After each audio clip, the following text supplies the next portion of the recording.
Fala pessoal, beleza? Aqui quem fala é o professor Rachid Targino, tá? Sou professor da matéria de informática e fui convidado aqui pelo pessoal do Projeto Missão, pessoal que me ajudou na minha aprovação. Já passei em alguns concursos federais. Hoje eu sou agente federal de execução penal, trabalho no DEPEN, aqui em Porto Velho. E recebi esse convite aqui, estou muito feliz por poder contribuir também com uma equipe que me ajudou na minha aprovação, tá? Fiz muitos simulados da Polícia Federal em 2014 e eles me ajudaram nisso aí, consegui inclusive ser aprovado, tá? Então, nosso primeiro vídeo que a gente vai estar trabalhando aqui é sobre o projeto Missão Polícia Civil do DF para o cargo de agente. Então vamos comentar aqui as questões de informática, tá? Vamos lá. Então eu queria mostrar primeiro para vocês aqui meu e-mail. Tem e-mail aqui, qualquer aluno pode ficar à vontade, me passar um e-mail, qualquer dúvida, estou aqui para ajudar vocês. Tem também meu canal do Instagram, que é um canal que a gente interage muito com os alunos me ajudam. Espero que vocês sigam lá, me acompanhem, coloco várias dicas lá. Sempre estou à disposição para ajudar os alunos, tá? Então é um canal que vai ser muito proveitoso para você. E meu canal de YouTube é onde vai ser postada essa aula aqui, tá bom? Então vamos lá para a primeira questão da nossa prova.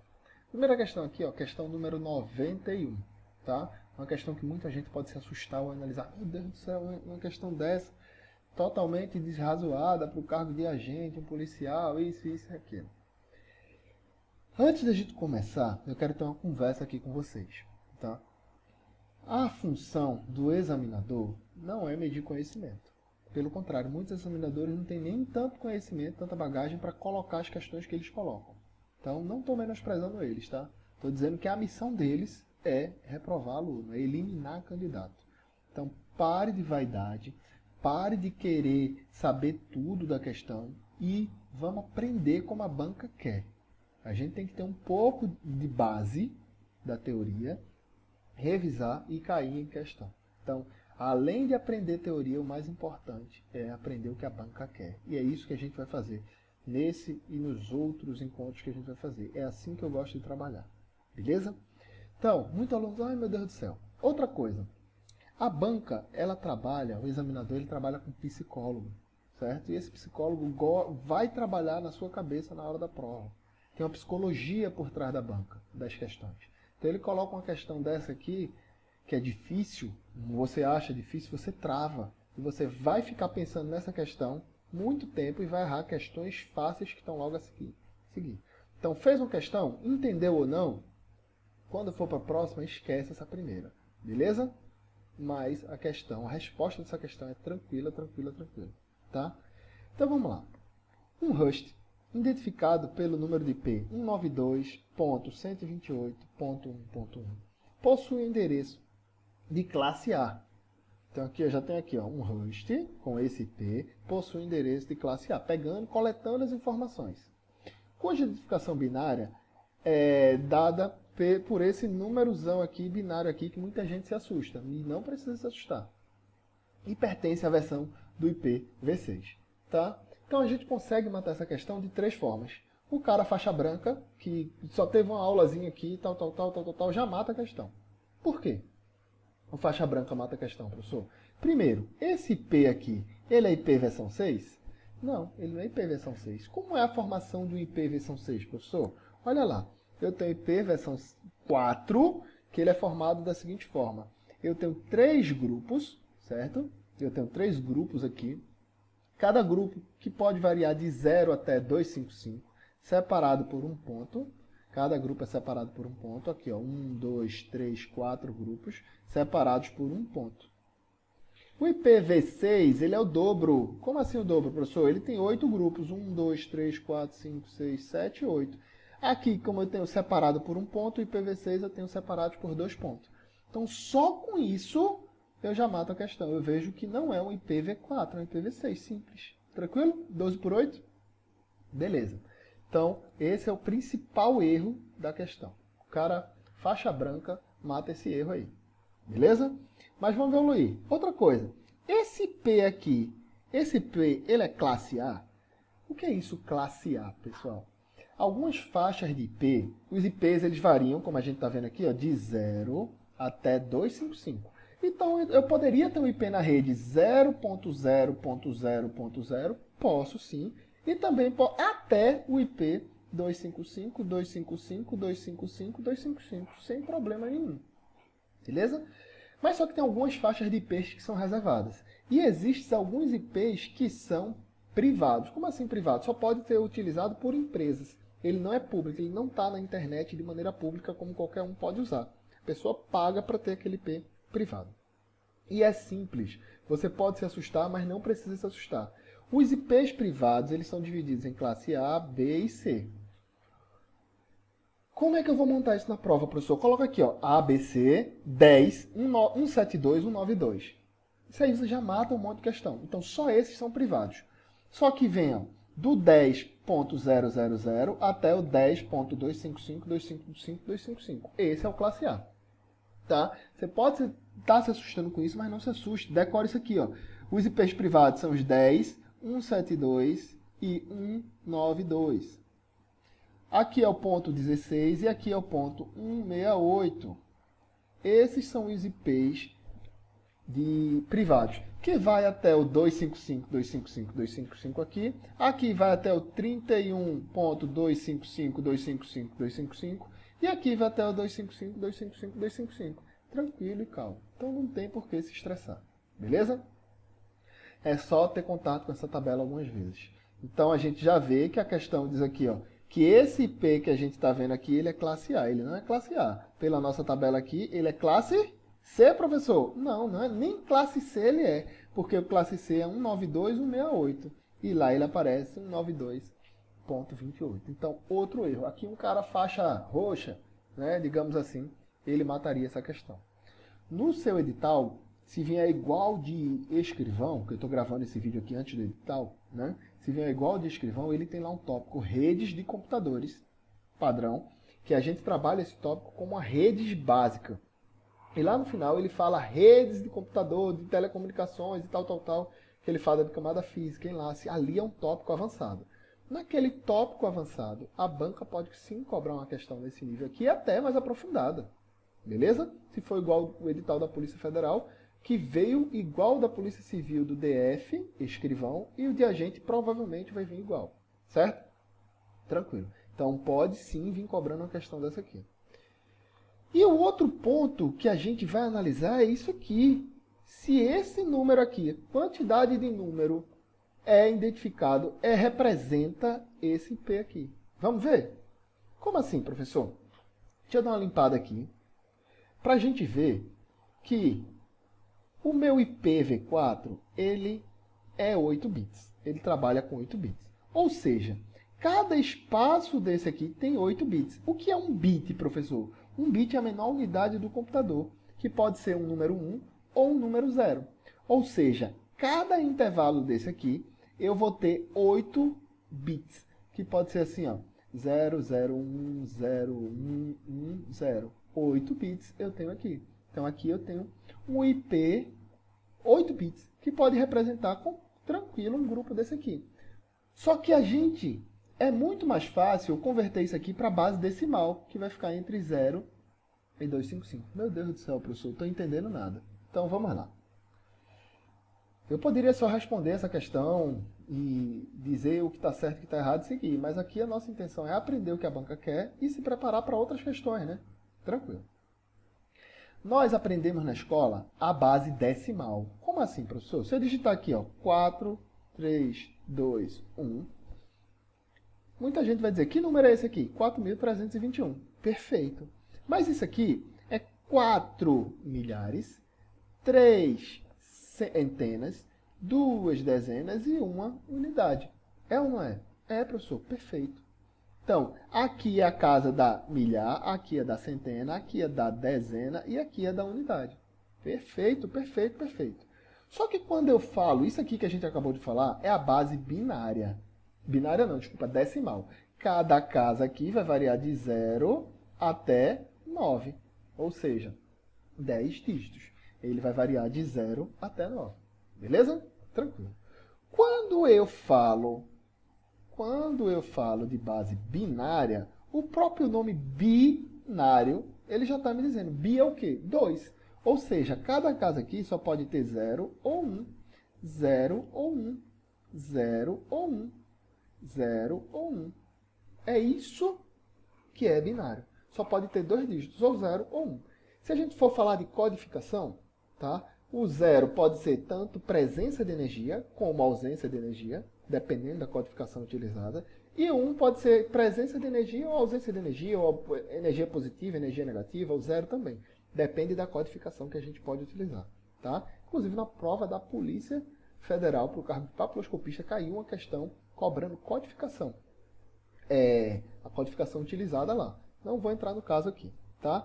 E esses números aqui, binários, eles podem ser convertidos para números decimais. Como assim, professor? Olha o IP que a questão deu. 192.28.1.1. Se eu for converter isto aqui para binário, a banca disse que aparece esse número aqui.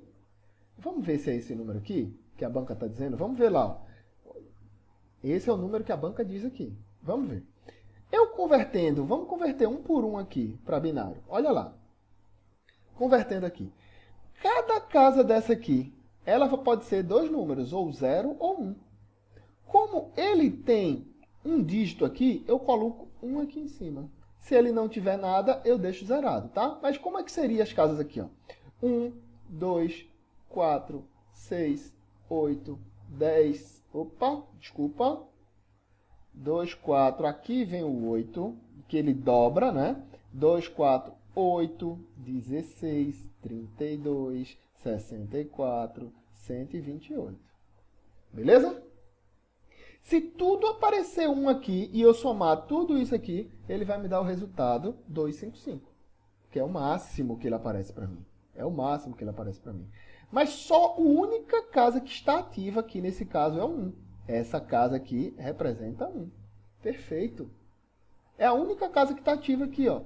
A única casa que está ativa. As outras estão desativadas. Então, essa casa representa 1. Esses outros aqui, de novo, vamos lá. 1, 2, 4, 8, 16, 32, 64, 128.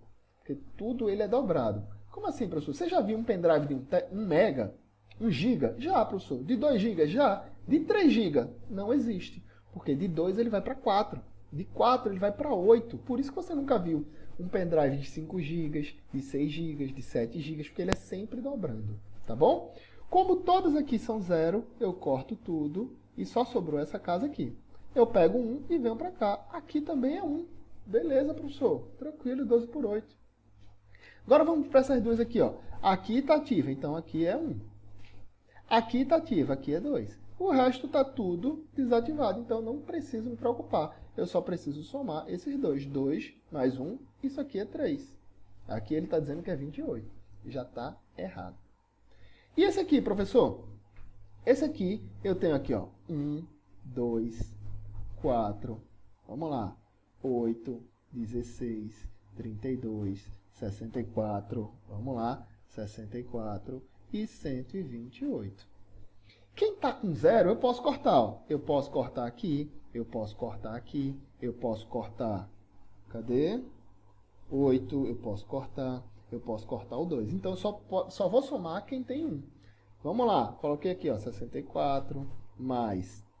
Eu tenho aqui 64 mais 16 mais 4... mais 1. Como é que eu posso fazer essa soma de maneira fácil aqui? Ó? Se eu somar esses dois aqui, dá 20.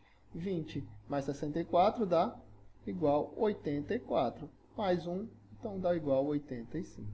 Então aqui, ó, também não bate. Também não bate. Se você quiser testar qual o número aqui, você pode abrir, por exemplo, a calculadora. Você pode abrir a calculadora do seu computador. Abrindo a calculadora, ela tem um modo programador aqui, ó. E eu posso digitar um número aqui, ó. Vamos ver 192, como é binário. 192. Como é 192 binário? 11000000. E aqui ele apareceu outro número para mim. Como é o 28 binário, professor? Mostra aí para mim. O 28 binário. O 28 binário, ele está me mostrando aqui, ó, na tabela binária, que é 0001, e ele já não está mantendo esse padrão, 110000, ele não mantém esse padrão. A própria calculadora, você vem aqui na função programador e você pode brincar com isso aqui, tá? Tem a função padrão e a função programador. Tranquilo e calmo? A questão, ela parece ser difícil, mas ela não é. Por quê? Eu já mato a questão aqui, ó. Isso aqui não é IPv6, uma forma de matar a questão. Isso aqui não é classe A, nem é classe C. Porque classe C, isso aqui seria 168. E este número aqui não representa este número, então matou e fechou a tampa do caixão. Gabarito errado. Essa questão demorou para resolver, né? Mas aqui eu poderia só jogar um comentário e ir para a próxima. Eu não quero fazer isso. Porque a banca pode pegar essa questão aqui, modificar uma coisa e outra, e você está tendo realmente uma aula aqui. Tá bom? Então, segue o jogo aqui. Vamos lá. Próxima questão. Quando eu venho para a próxima questão, diz o quê? Com relação às redes de comunicação, julgue o item a seguir. O conjunto de protocolos TCP não garante que todos os datagramas referentes à transmissão de determinada informação serão entregues ao recipiente de destino. Até aqui, o que é que você responderia? O conjunto de protocolos TCP/IP não garante que todos os datagramas referentes à transmissão de determinada informação serão entregues ao recipiente de destino. E aí, certo ou errado? Muita gente já vai dizer aqui, professor, está errado. Porque os protocolos TCP/IP, olha, seu raciocínio, protocolo TCP/IP, ele garante a informação. Calma, a questão está dizendo isso? É isso que a questão está dizendo? Protocolos TCP/IP, primeiro, TCP/IP não é um protocolo, é um conjunto de protocolos. Onde TCP é um protocolo da camada de transporte. Quando ele diz aqui, ó, datagrama, tem um protocolo da camada de transporte chamado TCP, que esse aqui garante a informação. E tem outro cara da camada de transporte chamado UDP. Esse UDP ele não garante a informação. Professor, como é que eu sei que ele está falando do TCP ou do UDP? Porque ele disse aqui, ó, datagrama, protocolo de datagrama do usuário. Ele está falando do UDP. E o UDP realmente não garante a informação. Então, até aqui, ó, serão entregues, referente à transmissão, serão entregues ao recipiente de destino.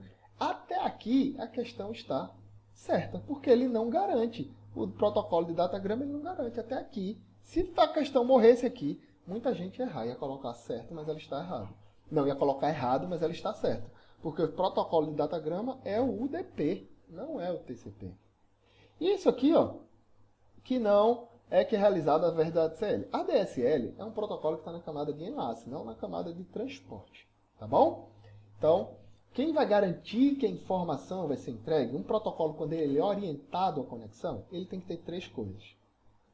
Orientado à conexão. Primeiro, ele tem que estabelecer a comunicação. Então, ele faz a conexão.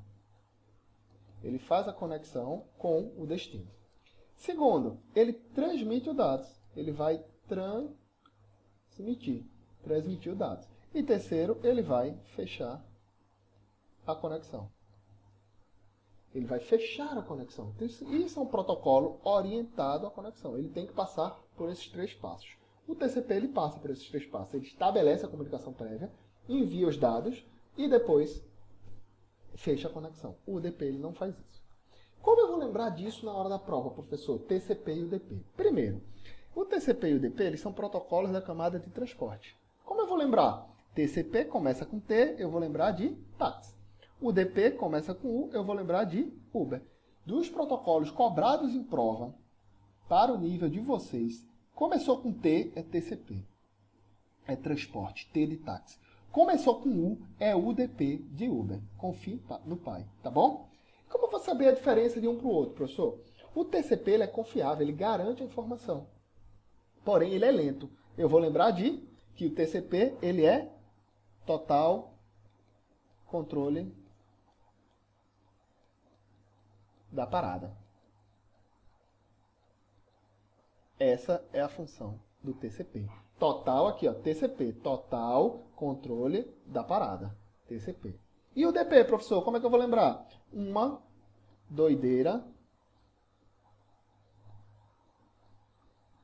da porra. Como assim, professor, uma doideira da porra? Opa! Como assim, professor, uma doideira da porra? Ele envia a informação e não quer saber se a informação chegou ou não. Ele só envia. Só que o UDP, ele é rápido. E o TCP, ele é lento. Então, não esqueça disso. O UDP, ele é rápido. E o TCP, ele é lento. Se você lembrar que o TCP é total controle da parada, para ser controlado, ele estabelece a comunicação prévia, faz a tramitação do dado, depois finaliza. Confiável, orientada à comunicação, controle de fluxo, e resiliente. Se a comunicação não chegou, ele vai e manda de novo. Já o UDP não, ele só manda e não quer saber. Então faça essa análise aí. Não vou me delongar, tem mais coisas para a gente falar do TCP e UDP, mas não vou me delongar mais. Então, a gente viu aqui que a questão está errada de cara. Beleza? Mas questão muito bem elaborada, parabéns. Mais uma questão. Na topologia em estrela, o que é topologia, professor? O nome já diz aqui, ó, topologia. Topo significa estudo. Opa, foi mal. Topo significa forma e logia significa estudo. Logia significa estudo e topo significa forma. É a forma como eu vejo a rede, como eu estou vendo a rede. Se for uma topologia física, é como eu vejo a rede. Se for uma topologia lógica, é como a rede funciona. Então, é o estudo de como está funcionando ou como eu estou vendo a rede. Como a banca não fez a distinção entre lógica e física, sempre vai ser física. Se ela quiser saber do funcionamento da rede, ela vai fazer topologia lógica. Beleza? Então, na topologia em estrela, a presença do nó central, concentrador, não constitui necessariamente uma única possibilidade de falha para toda a rede. Como assim, professor? Vamos fazer uma recapitulada aqui, né? Eu tenho a topologia em barra, que tem uma barra central aqui, onde toda a comunicação funciona com essa barra aqui, passa por essa barra. Ele trabalha por broadcast, por difusão. Se o computador A falar com o computador F, quando ele colocar a informação na rede, vai ser gritar. Todo mundo vai ter acesso à informação. Então, isso é uma comunicação por broadcast. Qual o ponto vulnerável da topologia em barra? Barra tem B e isso aqui é uma barra. O ponto central, o ponto de falha é a barra. Parou a barra, parou de funcionar. Beleza? Quando eu falo aqui da topologia anel, a topologia anel ela trabalha em simplex, ou seja, em apenas um sentido. Cada estação de trabalho dessa aqui, ela regenera o sinal. Ela recebe a informação e regenera. O ponto falho da topologia anel é a estação de trabalho. A estação de trabalho parou de funcionar, ela para de funcionar. Beleza? Ah, professor, não tem o duplo anel, mas é outra coisa. A topologia anel, na sua essência, ela só tem um anel. Tem uma gambiarra, um jeitinho aí que o pessoal faz um duplo anel. Se quebrar a estação, ele volta para o outro lado. Mas a banca tem que falar de duplo anel, senão não viaja. E na topologia estrela, que é o que a gente está estudando aqui, o ponto vulnerável é o concentrador. Se o concentrador parar de funcionar, toda a rede para. Se o cabo parar de funcionar, só essa estação para de trabalhar. Se o computador parar de funcionar, só essa estação para de trabalhar. O ponto vulnerável aqui é o concentrador. Pode ser um switch, um hub, um mal, na topologia anel. Tá? Então, a questão está errada. Vamos lá para mais uma. Uma das formas de bloquear o acesso a locais não autorizados e restringir acesso a uma rede de computador é por meio da instalação de um firewall. E aí, até aqui? Marcar até aqui. O qual pode ser instalado na rede como um todo ou apenas no servidor ou nas estações de trabalho. Quando eu falo essa questão aqui, quando eu estou falando nessa questão aqui, vamos falar de firewall, tá? Vamos passar para falar de firewall aqui. O firewall, ele é o segurança, eu gosto de dizer que o firewall, ele é o segurança da boate. Por que o segurança da boate? Você quando entra na boate, tem um segurança lá, que ele vai controlar se você entra ou não. Por exemplo, e ele trabalha com algumas regras. Se você for maior de 18 anos, você pode entrar. Se você estiver armado, não pode entrar. Então você chega lá na boate, é maior de 18 anos? É. Não está armado? Beleza, não estou armado. Só depois que for polícia, mas não vem o caso, né? Não estou armado? Pode entrar. Então, ele deixa você entrar. Cumpriu as regras, deixa entrar. Se não cumpriu as regras, não entra. E na saída, a mesma coisa. Você, para sair, eu dei as regras para segurança. Segurança, para a pessoa que sair, você tem que pegar o cartão de consumação e a identidade. Se a pessoa pagou e se o cartão de consumação está no nome da pessoa, pode sair. Então, eu controlei regras de entrada e de saída para o meu Firewall. Beleza? Tranquilo. Só que o Firewall não acaba a brincadeira dele aí. O Firewall ele pode ser tanto um hardware que está instalado na borda da rede aqui, que ele é o segurança que está na porta da boate. Como ele pode ser um segurança pessoal instalado aqui na máquina, chamado de Firewall pessoal, que vem com o Windows, já vem com ele. O Linux também tem um desse. Os antivírus normalmente já vem com um, mas antivírus é uma coisa e Firewall é outra. Beleza? O Firewall que está instalado na máquina ele é chamado de Firewall pessoal. É a mesma coisa, você vai para uma boate com o segurança do seu lado aqui. É seu segurança pessoal. Se alguém tentar brigar com você, alguém tentar bater em você, o seu segurança pessoal não vai te proteger? Beleza. Então eu tenho aqui, ó, o segurança pessoal te protegendo. O Firewall, ele é segurança e vai estar sempre associado à rede. Muita gente sofre com o Firewall, mas o Firewall ele está associado a fluxo de pacotes na rede. Ele é um segurança da camada 3 do OSI. Que a camada 3 do OSI é a camada de redes. Então ele analisa o socket dos protocolos IP. Beleza? Dos endereçamentos IP, melhor dizendo. Então ele está na camada 3 do modelo OSI. Não é da camada 2 do TCP não, professor? Não, porque TCP não não fala sobre dispositivo. Quem trata sobre dispositivos, quem padroniza dispositivo é o modelo OSI. Tá bom? Cuidado que você está estudando por aí. Para você não confundir, se você está numa boate, de boa lá, tomando seu gelo aqui, de boa, dançando, tranquilo, e começa a espirrar. Nessa época de coronavírus, todo mundo vai sair correndo do seu lado, né? Mas não. Se você começa a espirrar, o segurança da boate vai fazer alguma coisa com você? Não. Não vai fazer nada. Porque não é a função de segurança da boate, do Firewall. Quem vai te proteger? Um antigripal, que nesse caso é o antivírus. O que é que eu quero dizer? O antivírus, ele protege contra ataques dentro da máquina. O antivírus ele está associado à máquina e o Firewall ele está associado à rede. Beleza? Pega essa dica aí, não erra mais. O Firewall é o segurança da boate. Olha ele aqui, ó.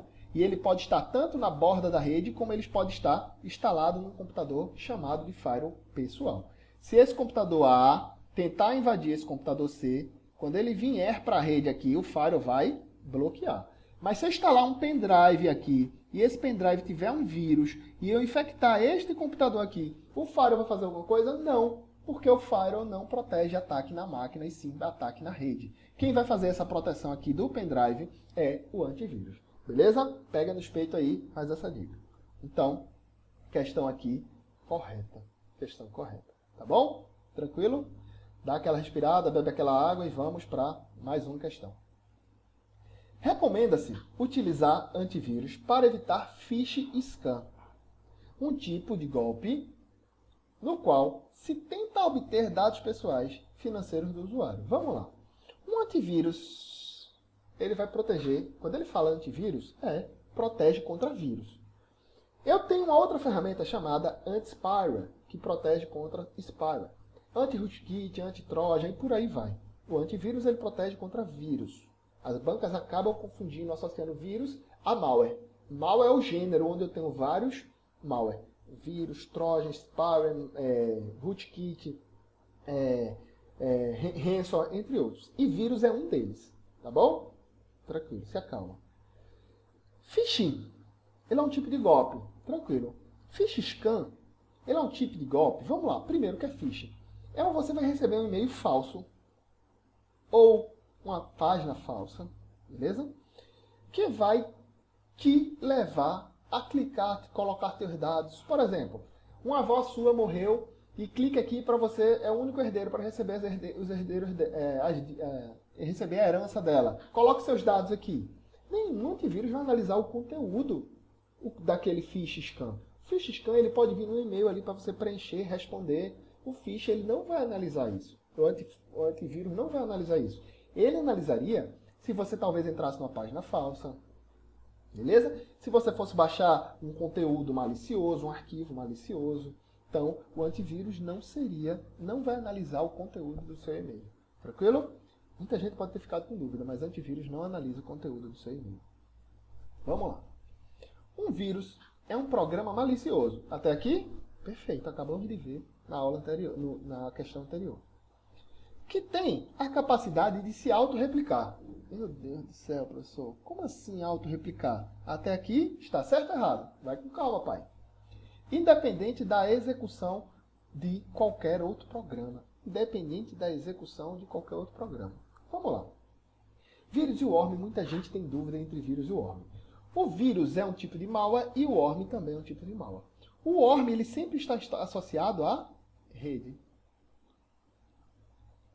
E o vírus ele é igual ao vírus do corpo humano. Tá? Você se infecta com o vírus do corpo humano, o vírus entra no seu corpo e começa a se anexar em outras células. Beleza? O vírus, para ele te infectar, precisa da sua ação. Por exemplo, passar a mão no rosto, na boca, no olho. Você está executando a ação, colocando o vírus para dentro de você. Do mesmo jeito no computador. Você, para se infectar com o vírus, você tem que clicar no arquivo, você tem que executar o arquivo, em regra geral. Porque tem um vírus de... E tem agora. O vírus script, que ele está no navegador e ele é executado automaticamente. Mas é uma exceção, tá bom? O vírus ele precisa do hospedeiro, igual o vírus do corpo humano. Ele no ar, ele não fica muito tempo. Ele precisa do hospedeiro, ele precisa do corpo humano. Ele precisa ser executado, tranquilo. E ele, isso é a grande sacada, ele se propaga, ele faz cópias dele, se anexando a outros programas. Se anexando a outros programas. Ele não é autossuficiente. Quando eu falo do worm, ele é autorreplicante e espalha cópia de si mesmo. Ou seja, o worm é o próprio programa. Ele não precisa estar anexado a outro programa. Guarde isso aí. O worm, ele infecta seu computador. Depois que ele infecta seu computador, ele começa a fazer cópia dele mesmo, sozinho, sem precisar da sua ação. Então ele vai fazendo cópia de si mesmo. Olha aqui, ó, chamado de transbordo. Imagina aqui um copo. Opa! Imagina aqui, ó, um copo. E eu começo a colocar o worm aqui. O worm vai crescendo, vai crescendo, vai crescendo, vai crescendo. Aqui eu tenho outro copo. Vai chegar um momento que ele vai transbordar. E ele vai vir para o outro copo. Ou seja, vai começar a procurar vulnerabilidade na rede. Outros computadores vulneráveis. Para quando ele fizer aqui, ele começar a se replicar também. O worm também ele é chamado de autorreplicante. Por quê? O computador que foi infectado, ele se propaga, se propaga, se propaga, e depois ele é autoprogramado para infectar outros. Então, ora ele é infectado, ora ele é infectante. Ele vai infectar os outros. E o worm, ele explora vulnerabilidades e sempre está associado à rede. Beleza? Portanto, gabarito da alternativa errado. Tranquilo?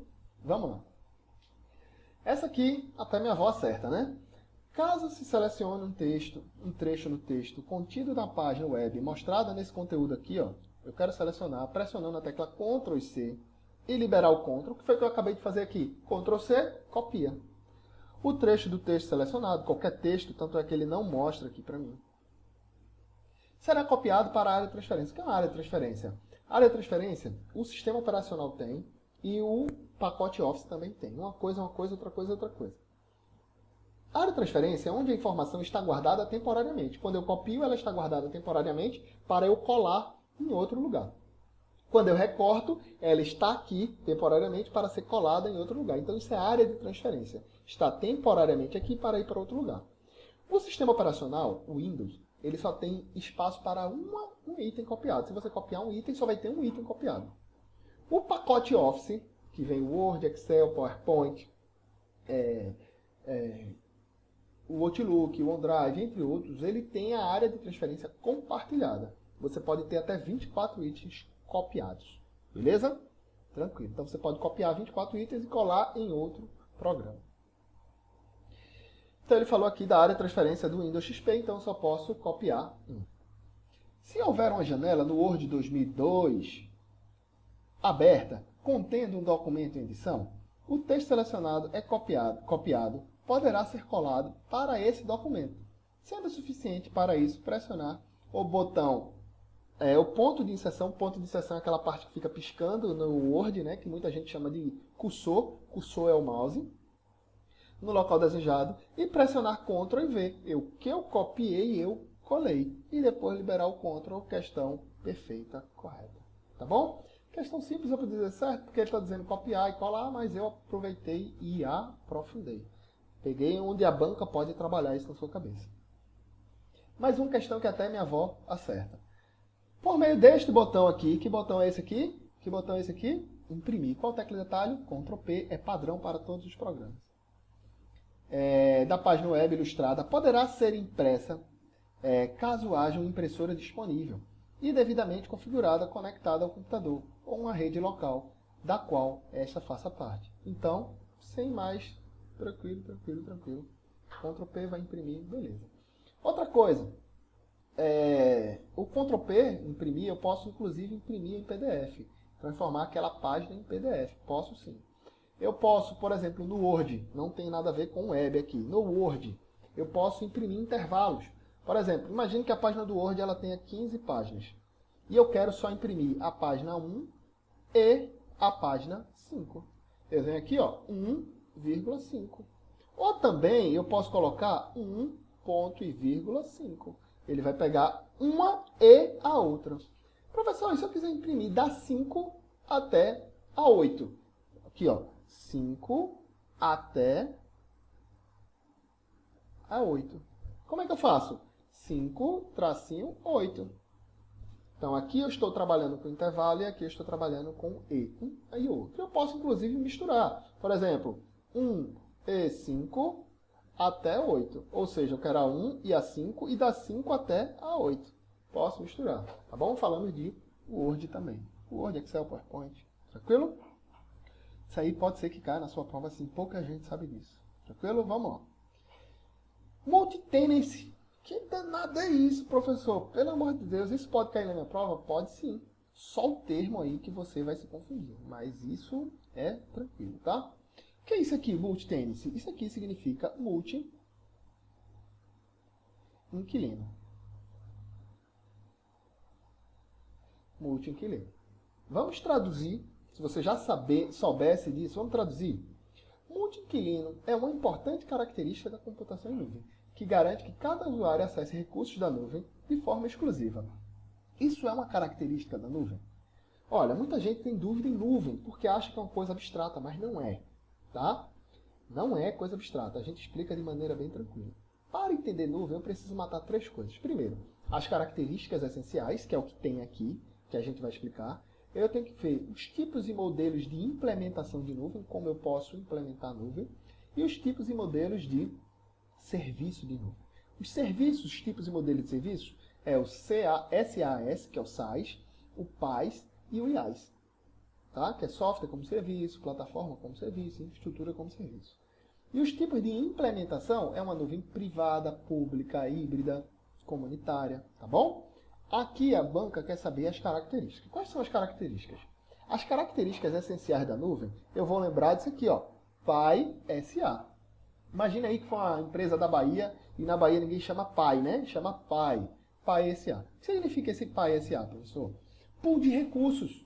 O que é o pool de recursos? Isso aqui é o agrupamento. Agrupamento de recursos. O que é esse agrupamento de recursos? Olha aqui, o nome pool vem de piscina. Ou seja, dentro de uma piscina eu tenho várias raias e várias pessoas utilizam aquele recurso ao mesmo tempo. Vou te dar um exemplo. No Ministério da Justiça, onde eu trabalho, ele fez um acordo com a Microsoft para que todos os servidores utilizassem o pacote Office. Então todo mundo pode usar o Word, Excel, PowerPoint. Mas vamos lá. Eu estou usando o Word. Todos os outros servidores do Ministério da Justiça estão utilizando o Word ao mesmo tempo? Não. Pode ser que outra pessoa esteja usando Excel, outra esteja usando PowerPoint, outra Outlook. Então, não tem como garantir que todos vão utilizar o Word ao mesmo tempo. Então é isso. Mesmo que todos usem ao mesmo tempo, ele consegue distribuir os recursos, agrupar os recursos. Eu tenho o Word aqui, que é a piscina, mas eu tenho várias faixas aqui, ó, que várias pessoas podem utilizar a piscina ao mesmo tempo. Tá? Vamos aproveitar para dar mais aula. Autosserviço sob demanda. É uma coisa chamada de autosserviço. Por exemplo, uma loja de conveniência do posto de gasolina. Ela é autosserviço. Vamos lá, você entra na loja, pega o que quer, você mesmo entra, escolhe o que quer, pega, paga e leva. Só tem uma pessoa lá para receber o dinheiro. Mas se colocasse um autoatendimento, você mesmo pagaria. Beleza? Você entra lá na loja, o que é que tem de útil lá na loja de conveniência? Ó, tem cerveja que você pode pegar, tem o que mais? Cerveja que pode pegar e também pode pegar cerveja, pronto. todos os itens essenciais para a vida. Pagou, levou. Aqui eu também tenho autosserviço sob demanda. Você escolhe o serviço, você mesmo usa. Elasticidade rápida. Elástico, pessoal. Eu posso aumentar e diminuir o tamanho do meu recurso como eu quiser. Por exemplo, eu tenho um Google Drive de 200 GB. Mas eu, quando comecei, foi ele gratuito, 15 GB. Aí eu dei um clique e aumentei para 100 GB. Com um clique eu aumentei o tamanho do HD. Aí depois encheu, dei outro clique, 200 GB. Se 200 GB não for suficiente para mim, eu posso aumentar para 1 TB. Ah, é muito, volta para 200 GB. Então eu aumento e diminuo o recurso computacional de maneira muito rápida, com um clique só. Serviços mensuráveis. Tudo que eu utilizo ele é mensurável, eu consigo saber. Eu só pago pelo uso. Eu só pago pelo uso. Se eu usei 200 GB, eu pago 200 GB. Se eu usei 100 GB, eu pago 100 GB. Não tem obsolescência. Ou seja, não tem nem excesso, nem eu estou sobrecarregando o sistema, nem tem ócio. Então eu só pago pelo serviço. Outra aqui, amplo acesso aos serviços da rede. Tudo que tem na rede eu posso consumir. Outra coisa aqui do amplo acesso ao serviço da rede. Você já imaginou que você pode pegar uma planilha no Excel, jogar no seu Google Drive pelo computador? Essa mesma planilha você pode baixar no seu computador, se for no seu celular, se for iPhone, se for Android, não importa, fazer edição e jogar para a nuvem. Aí outra, você compartilhou aquilo para uma pessoa que tem Linux. Essa pessoa baixa no computador, edita e manda de volta. Ou nem baixa, edita lá pela nuvem mesmo. Independente da plataforma que você vai estar utilizando, a computação em nuvem tem que ser igual, tem que ser uma só. Beleza? Tranquilo. Então, multi-inquilino, foi o que a gente falou aqui, ó, agrupamento de recursos. Vários inquilinos, aqui, ó, podem utilizar o mesmo recurso ao mesmo tempo. Então, nossa questão aqui, ó, que diz, multi-tenancy é uma importante característica de computação em nuvem que garante que cada usuário acesse o recurso da nuvem de forma exclusiva? Como é que ele me diz aqui que ele vai acessar de forma exclusiva? É o contrário. Cada vai usar de maneira compartilhada, beleza? Vários usuários utilizando o recurso ao mesmo tempo. Então não tem isso aqui, ó, de exclusivo. Vamos lá para mais uma. Questão boa. Diretório ou pasta são geralmente implantados pelo sistema operacional como arquivos especiais, capazes de agrupar arquivos.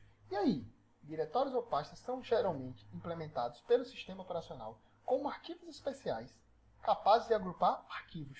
Será que está certo ou errado? Vamos ver o conceito de diretório, tá? Para falar de diretório, que muita gente fala pasta, ela até se confunde bastante, mas diretório é uma coisa e pasta é outra. Subdiretório é um diretório que está dentro do diretório, e subpasta é uma pasta que está dentro da pasta, beleza? Mas vamos tratar como sinônimo. São coisas diferentes, mas vamos tratar como sinônimo. Quando eu salvo uma coisa, vamos lá, tem um arquivo de 30 MB. Esse aqui ele é meu HD. Meu HD ele tem isso aqui em azul, que são as trilhas, tem isso aqui em amarelo, que são os setores. Isso aqui é a parte hardware. Na parte lógica, eu tenho cluster.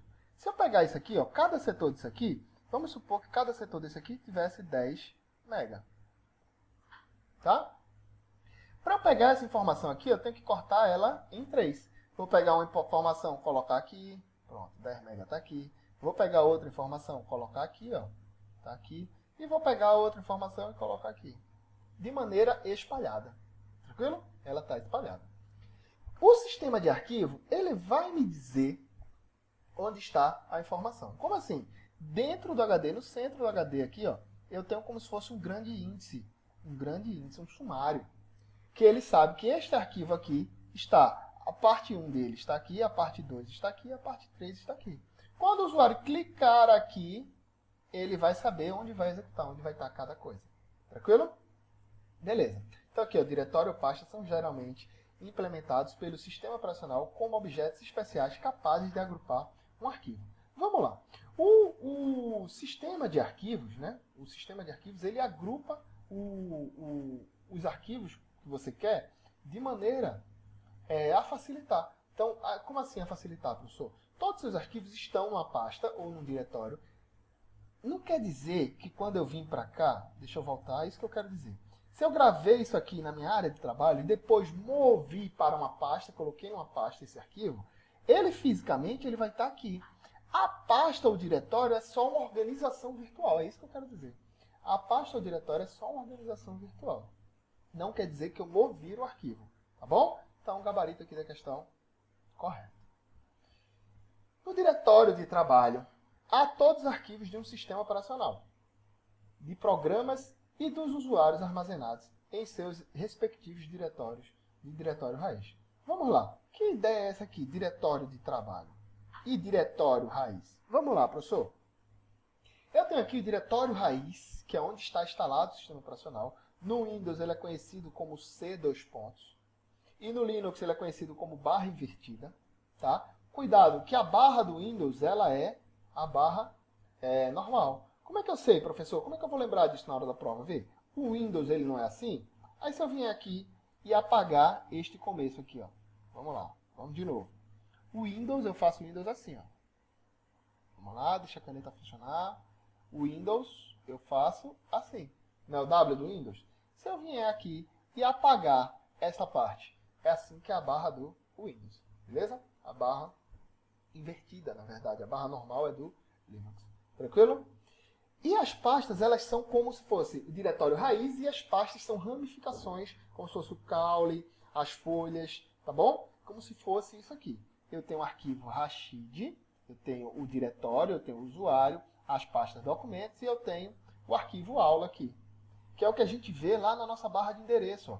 C++, diretório raiz, o usuário Rashid, na pasta documentos, aula.docx. Essa aqui é a árvore do diretório, que vai da minha raiz até a extensão do arquivo, até o arquivo propriamente dito.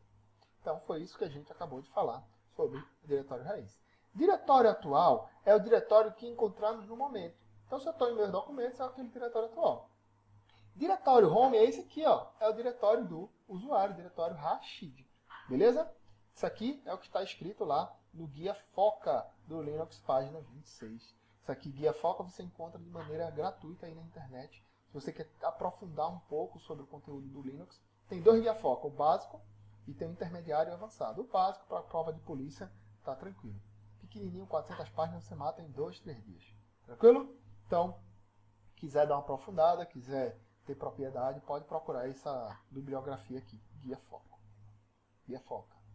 Então, diretório de trabalho, todos os arquivos são do sistema operacional, de programas, armazenados em respectivos diretórios no diretório raiz. Então, gabarito errado, porque não seria o diretório de trabalho, e sim o diretório raiz. Aqui ele inverteu uma coisa com a outra. Beleza? Tranquilo. Em algumas das distribuições do Linux disponíveis na internet, pode-se iniciar um ambiente gráfico por meio do comando startx. O que é um ambiente gráfico? Primeiro, um sistema operacional ele é dividido em camadas. Como assim camadas, professor? Aqui eu tenho o hardware, o computador, e a camada mais baixa ela é chamada de kernel. Que o kernel ele é o meu núcleo do sistema operacional. Ele é a raiz, é ele que fala com a máquina e a máquina fala com ele. O núcleo, o Linux, né? O Ubuntu também, eles são sistemas livres, abertos, não são proprietários, na verdade. Qualquer pessoa pode propor melhorias, mas na parte do núcleo, no kernel, a pessoa pode propor melhoria, mas ela tem que ser autorizada pelo pessoal que trabalha com esse núcleo aqui, que é o Linus Storm e a equipe dele. Tá bom? Você pode até propor melhoria, mas eles que aprovam. Aqui eu tenho um ambiente gráfico. Ambiente gráfico. Certo? O ambiente gráfico. Ambiente gráfico não, desculpa. Eu tenho aqui o shell. Aqui eu tenho o shell. Vamos lá. Eu tenho aqui ó, o shell. E o shell ele é dividido em dois. Em ambiente textual e ambiente gráfico. O ambiente textual é quando eu falo com o sistema operacional através de comandos. Por exemplo, eu vou abrir aqui para vocês uma coisa chamada PowerShell. PowerShell do Windows. Beleza? Eu vou querer aqui, por exemplo, abrir a calculadora através do comando. É possível? Olha aqui, ó, comando. Ele vai e abre a calculadora para mim. Aquela calculadora que eu acabei de abrir. Eu posso, por exemplo, listar os diretórios. Ele vai me mostrar todos os diretórios que eu tenho. Eu posso, por exemplo, criar um diretório criar um diretório aqui, ó, mkdir. Vamos lá, um diretório aqui, ó, pcdf. E ainda vou colocar agente. Acabei de criar um diretório. PCDF, que é um diretório, é uma pasta. Vamos listar de novo. Olha aqui, ó, PCDF agente, acabei de criar. Beleza? Então eu posso fazer tudo com o sistema operacional através de ambientes textuais. E o ambiente gráfico é um ambiente de janela, que é quando a gente utiliza o mouse para clicar no menu inicial do Windows, procurar a calculadora e abrir lá. Beleza? Quando ele diz aqui, para eu abrir o ambiente gráfico por meio desse comando StartX, vamos lá, gabarito está correto. Tá bom? Essa aqui é a forma de eu abrir o comando de maneira automática. Tem outras formas também, mas essa aqui é um dos comandos para eu abrir o ambiente gráfico do Linux. Tá? Tranquilo, professor? Vamos embora.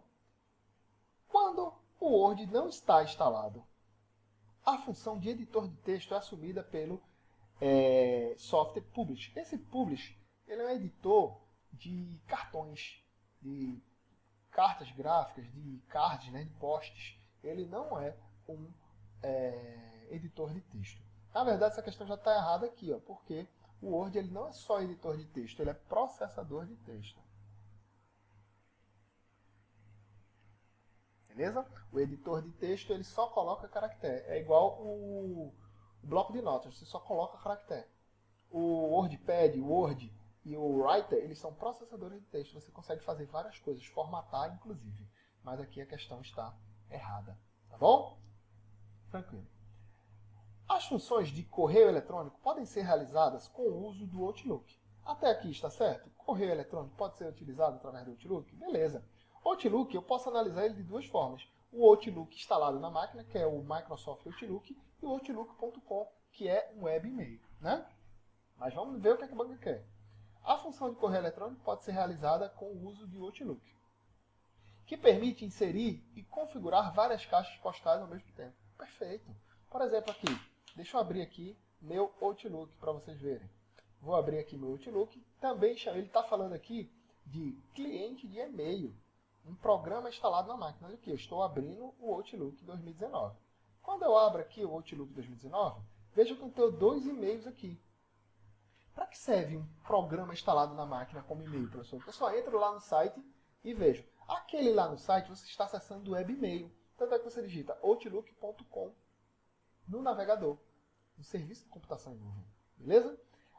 Eu, por exemplo, eu tenho 5 e-mails. Eu tenho 3 e-mails do Gmail, um do Outlook e um do Yahoo. Fora do trabalho. Imagina que eu queira ler e responder todos os e-mails. O que é que eu vou fazer? Entrar no Gmail, usuário e senha, ler e responder e sair. No outro Gmail, entrar usuário e senha, ler e responder e sair. No outro, usuário e senha, ler e responder e sair. Ou seja, o web e-mail eu só acesso um por vez. Aqui eu posso ter até 50 e-mails cadastrados aqui, ó. Até 50 e-mails cadastrados aqui. Então, em um programa só, eu gerencio todos os meus e-mails. E eu controlo para quem eu envio e para quem eu recebo. Então, isso aqui é um gerenciador de e-mail, tá? E eu posso ter até 50. Então, aqui, ó, permite inserir e configurar várias caixas postais ao mesmo tempo. O gabarito está correto. Então é isso, pessoal. Estamos aqui finalizando mais um encontro, né? Finalizando aqui mais um encontro, mais um bate-papo, na verdade. Eu estou aqui para facilitar o conhecimento de vocês, não estou me colocando num patamar superior, e sim um patamar igual. Então contem comigo aqui na aprovação de vocês, que a gente consiga chegar junto aí. Se não ficou claro algum entendimento ou outro, manda uma mensagem para mim lá no Instagram, que eu tento explicar melhor, até gravo outro vídeo, tá? Esse vídeo ficou até um pouco grande, mas também são várias questões. E acredito que informática vai vir com um peso muito pesado. Informática e TI, né? Quando a gente fala de redes, a gente está falando de TI. Informática e TI vem com um peso muito forte aí na prova de vocês, que é a tendência das carreiras policiais, né? Tá bom? Então, mais uma vez, deixo aqui, ó, meu e-mail, qualquer coisa, estou à disposição, e meu Instagram. Tá bom? Talvez eu não responda de pronto, porque trabalho em regime de plantão, correria, dando várias aulas aí. E, no mais, é isso aí. Então, um abraço. E agradeço mais uma vez ao pessoal do Projeto Missão. Então, olá, abraço.